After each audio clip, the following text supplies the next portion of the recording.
ॐ विश्वानि देव सवितर्दुरितानि परासुव यद्भद्रं तन्नासुव। ओम शांति शांति शांति। श्री सद्गुरुदेव भगवान की जय। प्रस्तुत विवेक चूड़ामणि चल रहा है और श्लोक क्रमांक 275। यहाँ वासना का त्याग प्रकरण है। और वासना किसमें होती है?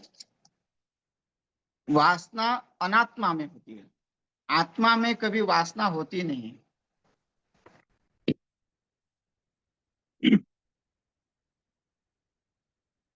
अनात्मा वो है जो दृष्टिगोचर है, क्योंकि आत्मा तो दृष्टिगोचर होता ही नहीं है।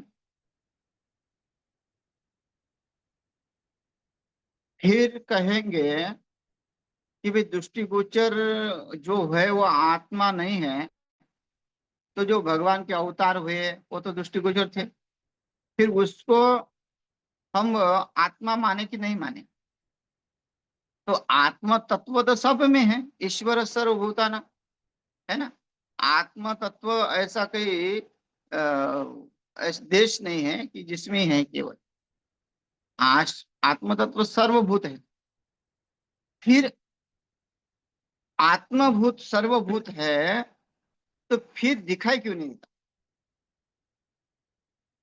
तो कहते हैं दिखाई तब देगा जब आप अनात्म दृष्टि हटा दोगे।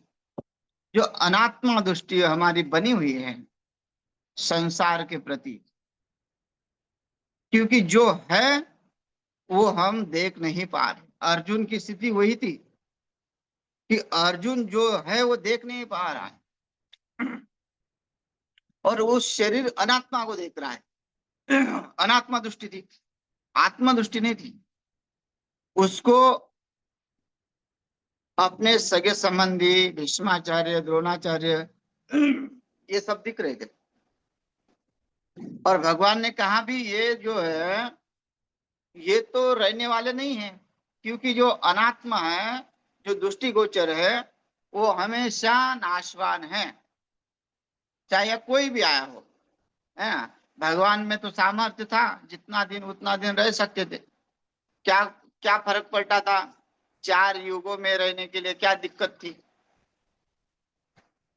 वही अधर्म तो भाई खत्म होता ही नहीं है। और हर जगह तो कुछ ना कुछ अधर्म चलता ही रहता है। खाली यूपी में ये कौन सा जो है मारने से पूरे दुनिया का अधर्म तो समाप्त नहीं होगा, है ना।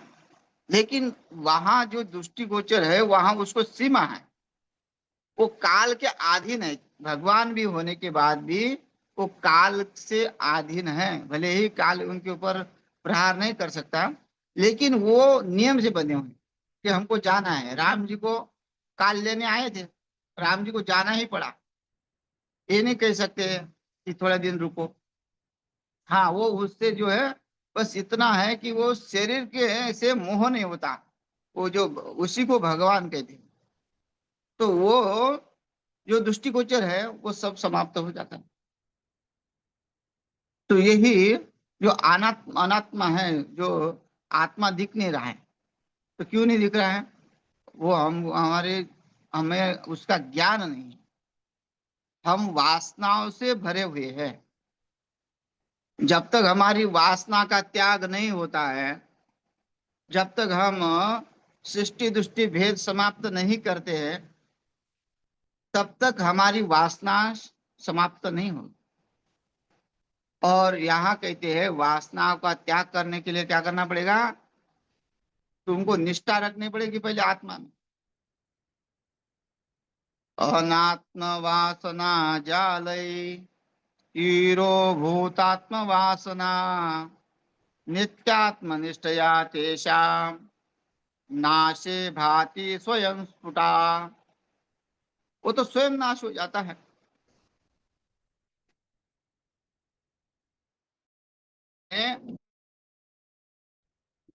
विचार किया,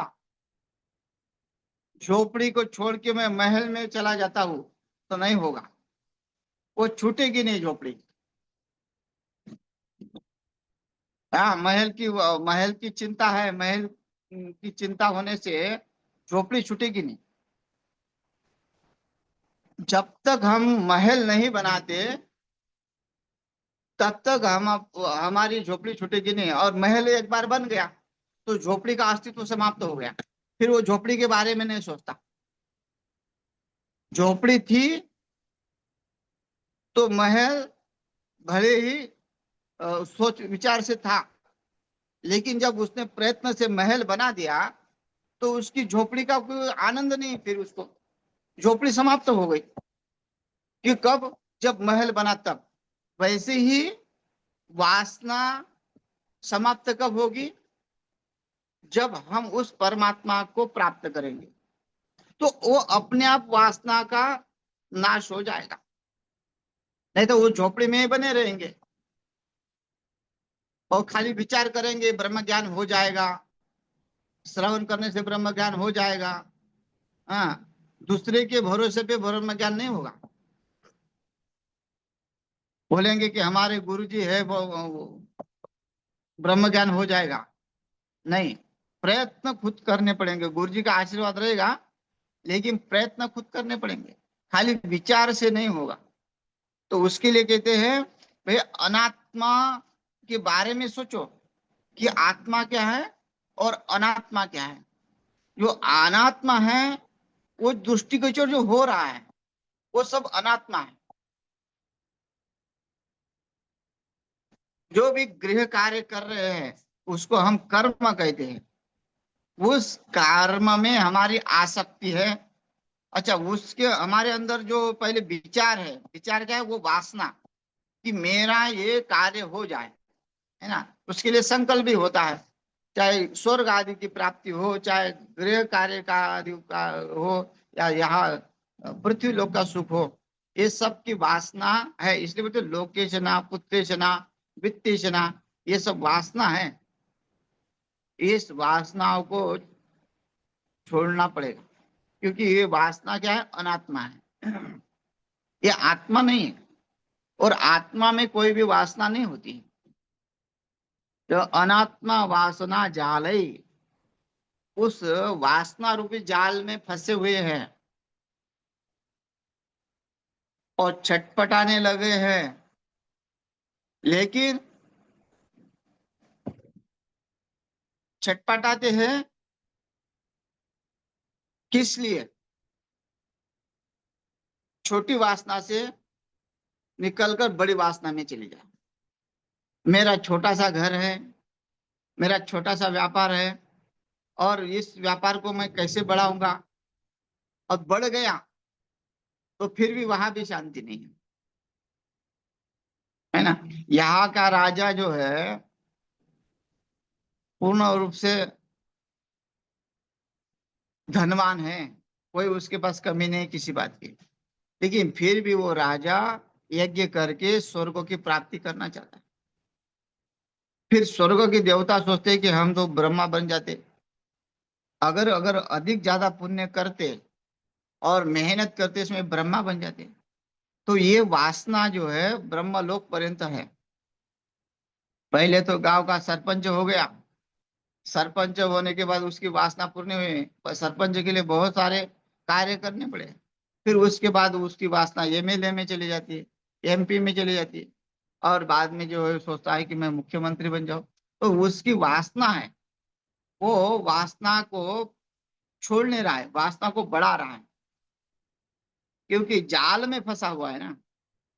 और वो जाल से निकलेगा कैसे?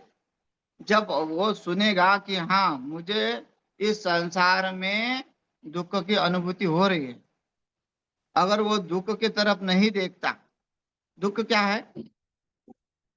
संसार में जी रहे जो दुखी लोग, जो पशु पक्षी है, उनकी जीवनी की तरफ अगर हम देखते हैं, है ना, कुत्ता बिल्ली जो भी उसका जीवन है, या सबसे दरिद्र जो रोड पे सो रहा है, जिसके सिर पे छत नहीं है, ऐसे व्यक्ति को देख के हम विचार करेंगे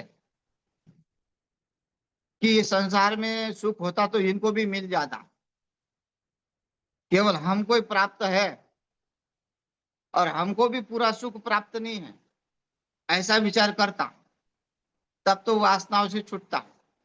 लेकिन वो समझ रहा है कि मैं इसी में ही सुखी हूँ, मेरे पास मेरी पूर्ति हो रही है और मुझे कोई लेन देन नहीं है। ये नहीं देख रहा है कि संसार में इतने दुखी लोग हैं, तो ये संसार सुखी कैसे हो सकता है, और उस संसार में मैं भी हूँ, है ना। तो ये गारंटी नहीं है कि अगर गाड़ी का ड्राइवर ठीक नहीं है तो गाड़ी कभी भी गड्ढे में गिर सकती है। इसलिए सोचना पड़ेगा ये प्रवास हमको जल्दी से जल्दी निपटाओ, या क्योंकि गाड़ी कभी भी लुटक सकती है, मृत्यु कभी भी आ सकती है, तो इसलिए सावधानी से प्रवास करना पड़ता है। संसार में ऐसे ड्राइवर को ढूंढो कि जो हमें बराबर अपने मार्ग तक पहुंचाए, वो गुरु होते हैं, और गुरु के माध्यम से वासनाओं का त्याग होता है। लेकिन यहाँ तो ये भी कहते हैं कि भाई तुम्हारे अंदर स्वयं अगर जब तक जिज्ञासा नहीं होगी तब तक तुम्हारे गुरु भी कुछ नहीं कर पाएंगे। जबरदस्ती से गुरु भी किसी का कल्याण नहीं कर सकते। इसलिए तो कहा श्रद्धावान लभते ज्ञानम। आचार्यों के पास जाके बड़े नम्रता से और पूरी जिज्ञासा से वो प्रकट करना है कि मेरा कल्याण कैसे होगा। जैसे परीक्षित को वासनाओं ने घेरा था, जब उसकी इच्छा हुई अपने खजान को देखने की, और खजान में जाके देखा तो बड़ा जरासन का मुकुट था। कि ये वासना भी ध्यान रखना कि जो वासनाधीन आदमी है, अगर तुम वासनाधीन नहीं हो और वो वासनाधीन है, तो वासनाधीन के संगत में या स्पर्श से भी हमारे अंदर वो वासना जागृत हो सकती है। जरूरी नहीं कि हम बहुत नियम से रह रहे हैं तो हमारी वासना समाप्त ही हुई होगी, नहीं। हमें ये इतना सतर्क रहना पड़ेगा कि वासना का जो संग करता है, जो ग्रस्त में बहुत मोह माया में डूबा हुआ है, और वो परमात्मा के बारे में कुछ भी विचार नहीं करता, अपने कल्याण के बारे में कुछ भी विचार नहीं करता, केवल धन संपत्ति बढ़ाने में लगा हुआ है, ऐसे व्यक्ति के साथ रहने से व्यापार बढ़ेगा लेकिन आत्म कल्याण नहीं होगा, और ना ही बुद्धि पारमार्थिक बनेगी, लालची ही बनेगी। इसलिए वो देखना पड़ेगा कि संगत भी जो है कैसी करनी पड़ेगी। तो वही परीक्षित उस मुकुट को पहन लेता है, उसकी बुद्धि भ्रमित हो जाती है। जो परमात्मा का दर्शन उधर में ही करता है। उत्तरा के गर्भ में जब अश्वत्थामा ने बाण मारा, तब भगवान परमात्मा ने उसको उधर में जाके बचाया, जब गर्भ में थे तब। तो वो परीक्षित भी वासनाधीन हो गया, और वो फिर ऋषि के गले में अहंकार से जो है सांप डाल देता है। और फिर वही परीक्षित जब उसकी वासना निवृत्त हो जाती है और होश में आता है, तब अपने आत्म कल्याण की तड़प के से सुखदेव जी के पास दौड़ते हैं। और ऐसी आत्म कल्याण की तड़प है, उनको भय नहीं था, मृत्यु का भय नहीं था। क्षत्रिय है और क्षत्रियो को कभी मृत्यु का भय नहीं होता। तो भी लोग कहेंगे कि भय के मार से मृत्यु के मार से चलेगा, नहीं चलेगा। उन्होंने ये सोचा ऐसा मरूंगा तो और जन्म लेने पड़ेंगे, और जन्म लेने से और मेरा कल्याण नहीं होगा। मुझे तो आत्म अनुभूति करनी ही थी। जब मेरे जो पूर्वज थे वो भी आत्म कल्याण के लिए सब राजपाट छोड़ के चले गए।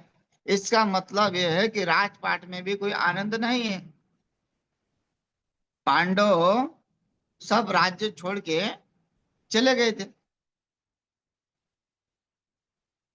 स्वर्गारोहिणी की तरफ अपने तप करने के लिए। तो उनके वो ऐसे घर में जो इतने महात्यागी, सब कुछ प्राप्त होने के बाद उस समय वो चक्रवर्ती सम्राट रहे, धर्मराज, क्योंकि उनका उसके बाद कोई शत्रु नहीं रहा। ऐसे राज्य को छोड़ के सब लोग स्वर्ग की तरफ चले गए, वो बद्रीनाथ की तरफ चले गए। बद्रीनाथ को भी स्वर्ग कहा जाता है। तो ऐसे त्यागी के घर में ये वासनाधीन तो हो ही नहीं सकता। और वो परम भक्त रहा, लेकिन फिर भी जब निमित्त बना और सोचा कि अब 7 दिन में ही अपना कल्याण करना है, और 7 ही दिन मिलते हैं सबको कल्याण करने के लिए, रविवार, सोमवार, मंगलवार, बुधवार, गुरुवार, शुक्रवार, शनिवार और फिर रविवार, है ना। ये 7 ही दिन है। 7 दिन से अतिरिक्त कोई हमारे लिए दिन तो है नहीं। और 7 ही दिन में आत्म अनुभूति होनी चाहिए, वो इसी के 7 दिन के अंदर भी होती है।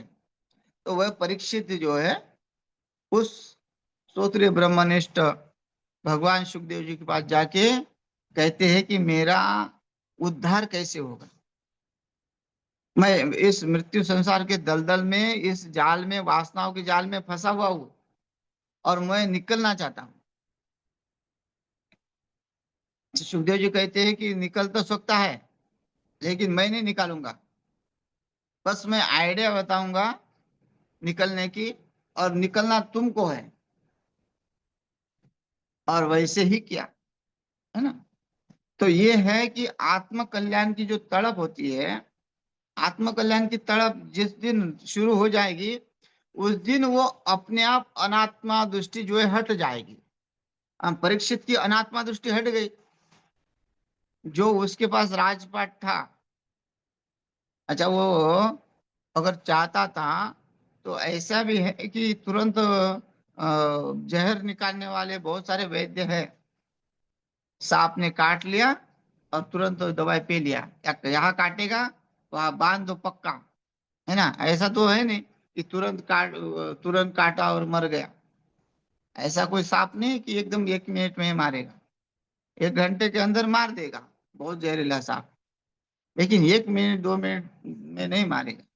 तो इतना तो होता ही है कि काटने के बाद भाई आदमी कस के बांधता है, वहां जो है काट देता है, या फिर तुरंत वैद्य होते, इतने उसके पास राजा था वो, तो ये सब कुछ कर सकता था। फिर वो अपने आत्म कल्याण के लिए क्यों दौड़ा? क्योंकि वो निमित्त बना, और उसको वो तड़प हो गई कि हमने जो गुनाह किया है, जो ऋषियों का जो अपमान किया है, तो समझना कि मेरी बुद्धि कभी भी पलट सकती है। हम संसार में अगर हमारे बुद्धि की तरफ विश्वास रख के रहेंगे कि नहीं नहीं मैं सही हूँ और सही रास्ते पे जा रहा हूँ, मैं कभी गलत नहीं कर सकता, तो ये हमारी भूल है। क्योंकि राजा परीक्षित की बुद्धि सही होने के बाद भी गलत हो गई। इसलिए पारमार्थिक जो रास्ते पे इतनी तड़प होनी चाहिए और इतनी जल्दी होनी चाहिए कि भाई कभी भी हमारी बुद्धि वासनाओं से घिर सकती है और हम उस वासना में दोबारा डूब सकते हैं। इसलिए उससे ऊपर उठने के लिए तुरंत तड़प होनी चाहिए कि मेरा आत्म कल्याण जैसा हो। उसके लिए हमें भागदौड़ करना है, क्योंकि सुखदेव जी ने, परीक्षित जी ने यही किया है। उन्होंने सांप काटने का डर से वो भागे नहीं है, वो इसलिए भागे कि मैं कभी भी मेरी बुद्धि खराब हो सकती है, और एक बार तो मैं सांप से बच जाऊंगा। ऋषि ने मुझे खुद बचाया, ऋषि ने मुझे सांप नहीं दिया। अगर दोबारा मैं वासनाधीन हो गया और किसी ऋषियों का अपमान हो गया, तो मैं भी नरक में चला जाऊंगा और मेरे पूर्वज भी नरक में चले जाएंगे।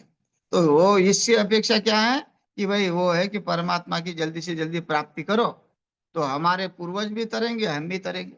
तो यही उसका उद्देश्य, उसने तड़प, वो है तड़प होने से अनात्मा से दृष्टि हट गई है। तो वैसे ही वासनाओं से दृष्टि जब हट जाती है, तब मतलब जो परमात्मा के लिए तड़प हो जाती है, तो वासनाओं से दृष्टि अपने आप हट जाती है। वो फिर उसमें नहीं लगी रही थी। हाँ, यह एक बार वही हुआ। जो अजय शत्रु है, और अजय शत्रु को तड़प है, तो इसलिए वो धन बांट में कोई रुचि नहीं रखता। वो सबको बांटता जाता है, सब राज्यों को, राज्य में सब वो लंगर लगा रखा है। और ऋषि मुनि जितने भी साधु संत आ रहे हैं, वो भर भर के दान दे रहा है। उसके भाई को देखा नहीं गया। अजात शत्रु है, जिसका कोई शत्रु नहीं है। और शत्रु नहीं का मतलब उसकी इंद्रिय उसके शत्रु नहीं है, जितेंद्रिय हो गया वो। इसलिए उसमें कोई वासना नहीं है। और वो भी फिर दूसरे के लिए जो है कर रहा है, कि उसके लिए संसार में कुछ है नहीं। तो वो कर रहा है, उसके भाई को देखा नहीं गया। उसके भाई ने कहा कि मेरा भाई तो लुटा दे रहा है पूरा का पूरा, और ये कुछ बचा के नहीं रखेगा। इसलिए उसकी पीठ पीछे साधुओं को कोसता था, तुमको यही घर मिलता है, यही जगह मिलती है भीख मांगने के लिए। यहाँ तुमको जो है लुटाया जाता है, तो तुम यहाँ हमारा पीछा नहीं छोड़ोगे। अलग अलग भांति कमाते नहीं हो, हट्टे कट्टे हो, और मुफ्त की रोटी तोड़ने यहाँ आ जाते हो, अनेक अनेक अनेक प्रकार की बातें। फिर अजय शत्रु को पता लग गया। अजय शत्रु ने उसके भाई को बुलाया, सिपाही को कहा कि इसको 10 दिन के बाद सूली पे चढ़ा देना, लेकिन 10 दिन तक उसको अच्छे अच्छे पकवान खिला देना, जो मांगे वो अपनी इच्छा से। उसको काल कोठरी में बंद कर दिया सिपाहियों ने, और उसके सामने रोज पंच पकवान, बहुत बढ़िया बढ़िया अच्छे अच्छे भोग लेते देते रहे। लेकिन 10 दिन तक उसने कुछ भी नहीं खाया। उसके 10 दिन पूरे हो गए, और उसको छोड़ा गया। छोड़ने के बाद उसके अजय शत्रु ने पूछा भाई को, भैया ये बताओ, तुम्हारे सामने 10 दिन जो है पंच पकवान रहे, तुमने कितने खाए? बोले मैं क्यों खाऊं, जब मेरे चिंता जो है ऐसी हो गई थी कि मुझे हर समय मेरी मृत्यु दिख रही थी। मुझे इतना मृत्यु का डर भरा हुआ था मेरे अंदर, कि मुझे मुझे हर दिन जो है वो 10वां दिन आ जाता था कि मुझे समाप्त होना है 10 दिन के बाद। तो मैं खा ही नहीं पाया। तो वो कह रहे थे, अरे जिस ऋषियों को तुम जो है कोसते थे, संत महात्मा को कोसते थे, वो तो हर दिन उनकी मृत्यु देख रहे हैं, हर दिन। इसलिए वो उसके अंदर इतनी तड़प है कि उसने ये खाने पीने की वासना है नहीं उनकी। वो तो केवल जीने के लिए जो है, मतलब जीवित रहने के लिए थोड़ा बहुत खा रहे हैं, कि जो उससे साधना हो, शरीर माध्यम खलु धर्म साधना।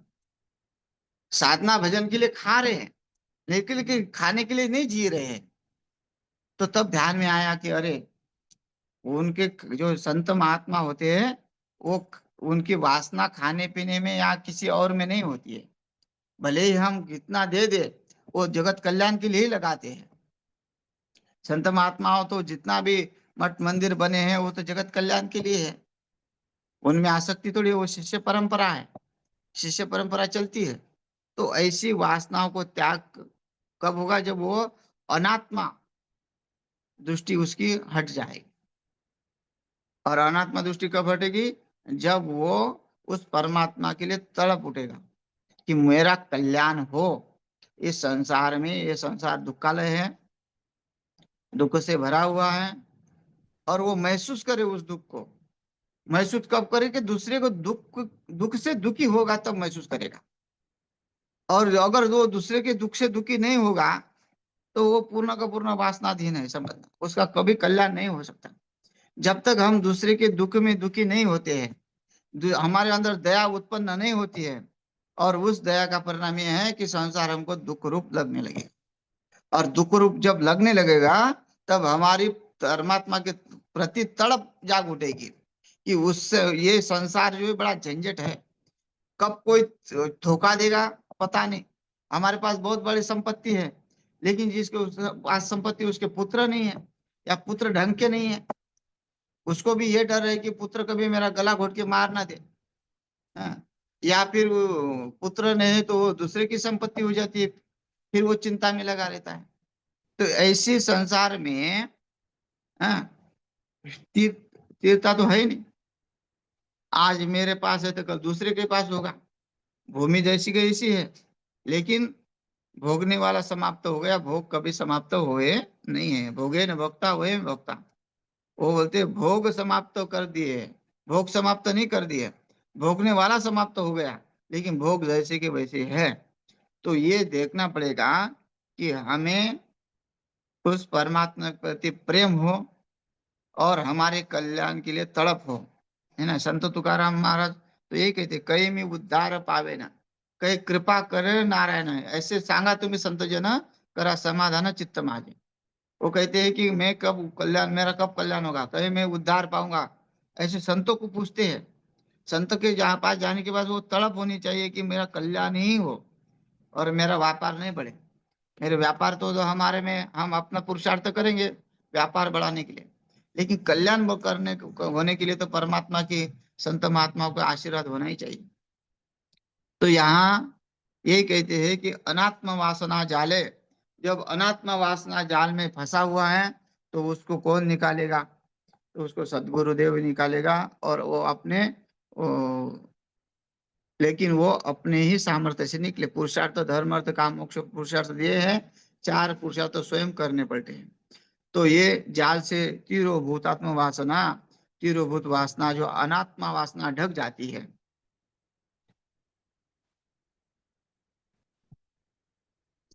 जब हम अनात्म वासना जाल से निकल जाएंगे तो फिर तो वो अनात्म वासना जो है ढक जाएगी। फिर आत्मनिष्ठ, आत्मा में प्रतिष्ठित रहने से कब होगा, कब ढकेगी वो अनात्म वासना? जब हम आत्मनिष्ठा या आत्मा में प्रतिष्ठित बनने से। और आत्मा में प्रतिष्ठित कब बनेंगे? जब हम ब्रह्म की जो वृत्ति अपने अंदर लाएंगे कि मैं ब्रह्म हूँ, और मैं किस तरह ब्रह्म बनूंगा, मैं कैसे ब्रह्म की प्राप्ति करूंगा, ये सब आत्मनिष्ठया, आत्मनिष्ठा से होगा।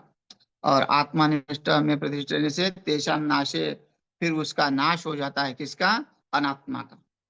अनात्म जाले, और उसका नाश हो जाने पर भांति स्वयं स्फुटम, पर प्रकट होता है वो खुद ही, वो आत्म चैतन्य प्रतिबिंब वो रूप से प्रकट हो जाता है अपने अंदर। और फिर वो कहता है कि मैं ब्रह्म हूँ, अहम ब्रह्मास्मि।